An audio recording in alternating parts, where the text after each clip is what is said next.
This is Dead Serious, a show about short horror stories worthy of discussion. I'm Dead Pallid, and I'm here to remind you that anime is cartoons. Today we are taking a look at a story entitled CHOKE.exe. Let's get right into this son of a bitch. Well, I'm not sure where to start. The past few weeks have been pretty rough for me. I lost my mother last spring to cancer. It caused a great deal of grief among the family. However, my father took it the worst. He was never the same after Mom's death. He locked himself in his house, all alone, spacing himself from the rest of the world, spacing himself from me. It was odd. Throughout his entire life, he's always been so outgoing. My mother, my sister, and I were all he had. Now that my older sister has grown up, married, and moved a few towns over, I guess I was all he had now. Very engaging beginning, very quick to get to emotional engagement. And that, I think, is pretty rare for this subgenre of horror. You don't see that very often. A lot of the times, it's very heavy-handed, the attempt to do that. You see that with a story like Noah and House, where at the beginning it's like, to start, it's important to understand this guy was a drug addict. And it seems so forced. This feels so genuine and really pulls me in. And it's not what I was expecting from a title like Choke.exe. I was expecting this to be a lot more corny. Wow, I've just read a single paragraph and I'm already really engaged. I like this. 2 weeks ago, I received a call. I was on 4chan, an infamous image board site, reading comments in one of those you laugh, you lose threads. Ugh. Whatever happened to original Oh, right. Straying away from the topic. Having been in front of my monitor for hours in dead silence, I'd been caught off guard when my ringtone, Joey Scarsberry, believe it or not, blared from my phone's tiny yet powerful speakers. I nearly jumped out of my seat. I grabbed my phone and checked the caller ID. It was the local hospital calling me to tell me that my father had killed himself. I don't know our narrator very well. We only really got a sense of the father, but thus far our narrator hasn't done anything to tell us that they wouldn't be unaffected by their father's death. I don't know that they would. Maybe they would describe it this way, that I was browsing 4chan when I found out my father had died, that he had killed himself. But that's a very real thing. Tragedy strikes when you least expect it, and when you're reminded of that, that's a very terrifying thing of like, I could lose something very important to me at any moment because of how random life is. And that's real life horror, and we're talking about realism, so that's very good. A week later, my sister came down for the funeral. It was nice to see her again after all these years, even if it was under harsh circumstances. She didn't bring that douchebag of a husband with her either. We shared a few hugs, talked about the deceased for a while, and then she went on her way. His house and all of his contents were given to me. Needless to say, it was a nice step up from my one-bedroom apartment. I decided to go snooping around in my new place the following day. I don't know how you would describe that as snooping if it's your house. Anyway, maybe clean the place up a bit. Honestly, I had no clue what I'd find there. For all I know, he'd lost all sense of modesty following the death of my mother. I half expected to see shit smeared all over the walls, along with wrecked furniture. All right, narrator, tone it down, tone it down. Little unbelievable what you're saying right now, and you got all of this emotional investment from me. Keep going. Keep it on on the straight and narrow, please. I was at the door. Upon grabbing the doorknob, an instant feeling of dread came over my body. I froze up. The idea of being in the same room that my father had hung himself in didn't sit well with me. I shook my head and swallowed my disturbing feelings. I took a breath, preparing myself. I closed my eyes and opened the door. Ellipses. So I like what's going on here. I like that our narrator didn't realize that, oh yeah, my father killed himself here until he was in front of it and confronted with that concept. So That's a very believable thing. The front door led me into the hallway that split in two directions. In front of me was a door leading to the bathroom. To the right was the living room. Expecting the worst, I turned the corner. To my surprise, everything was in pristine condition. I scanned the area. There were a few couches surrounding an ancient-looking television set. My father had never been all that tech-savvy. What caught my eye was the large fireplace near the seating. I didn't remember this. Granted, I'd only been in the house a handful of times, but from recollection, this wasn't there before. Now that the fireplace isn't exactly what caught my attention. It was what was mounted above it. It was a large framed painted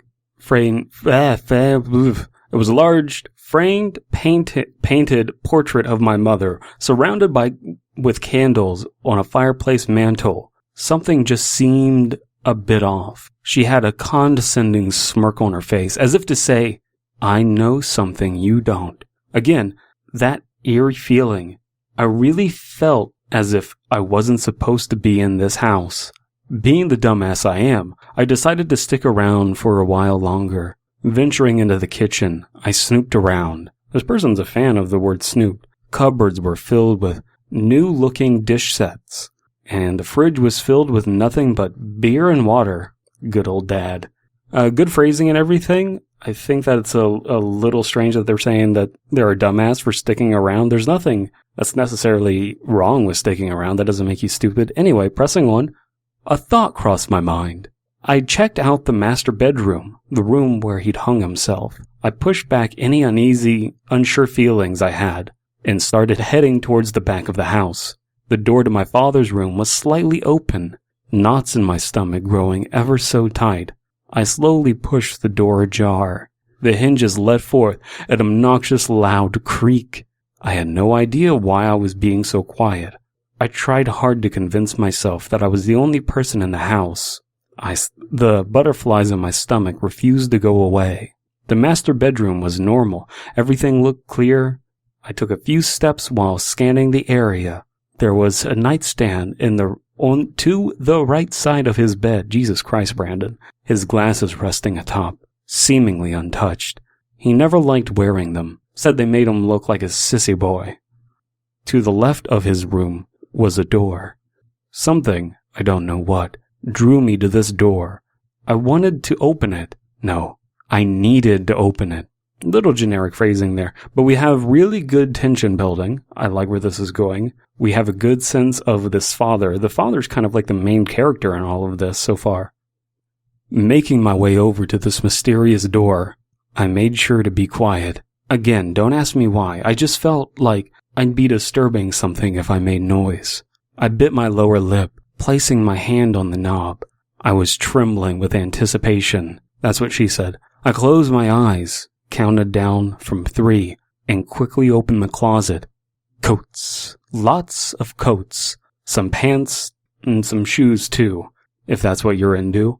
It was an ordinary walk-in closet. I took a sigh, relieved, but secretly disappointed, until I saw something shiny on the floor. Kneeling down, I moved a few shoeboxes out of the way. It was a brass handle bolted to the ground. I had also noticed a crease in the carpeted floor. It was a small hatch leading into the basement. My heart raced. What could be down there? My lust for adventure had gotten the better of me. Without thinking, I grabbed the brass handle and flung the hatch open. I peered inside. It was dark. All of my instincts went against what I was about to do, but I completely ignored them. I jumped down. I don't know why you're saying that you're ignoring your instincts. You're going with your instincts. Your instincts are, you're impulsively going down here. That's a little weird. But overall, again, I really like this tension building. Tension building is something that is often missed in Creepypasta and in Realist Horror in favor of really getting to the point very quickly. But this is very much so painting a picture for us, building the tension slowly, getting us immersed with only a few hiccups in the way. So let's press on. Luckily, it wasn't that far of a drop. I'd be able to pull myself out if I needed to. The basement wasn't dark and extremely dusty. Fishing into my pocket, I pulled out my Zippo lighter. It took me a few tries, but I finally managed to get a steady flame to light a small portion of the room. That's when I saw the last thing you'd expect to see in my father's basement. A computer. Sitting at the edge of the room was a small desk, keyboard, mouse, and monitor. One of those white plastic chairs was pushed into the desk. I assume what they mean is like a lawn chair, is what I'm guessing they mean. Curiously, I walked over to the station. You mean curious I walked over to the station, not curiously. That's weird. Anyway, the computer looked new, as if it had never been used. This couldn't be my father's. Why would he have a nice rig like this sitting in the basement? I pulled the flimsy chair from the desk and took a seat in front of the monitor. I crossed my fingers, leaned over, and tried booting the computer. Eureka, it worked. The Windows 7 boot logo appeared on the screen. Oh no, Windows 7. Again, it struck me as odd that my father owned such a nice and expensive-looking computer. It required me to select a user. There was only one. Disappointment, in all caps. Ooh, I like that. That's nice. I like disappointed fathers. That's good emotional territory right there. A chill went down my spine. Disappointment? Why would he name his profile that? I clicked it. It asked me for a password. I grinned and typed Cheyenne, my mother's name. I'll be damned. It worked. I cocked my head to the side. Something was wrong. His desktop background was solid black. There was no start bar, and there was only one icon. In the middle of the screen was a single executable file. Barely breathing CHOKE.exe. My hands trembled. I had no idea what I was doing here, why I came here in the first place.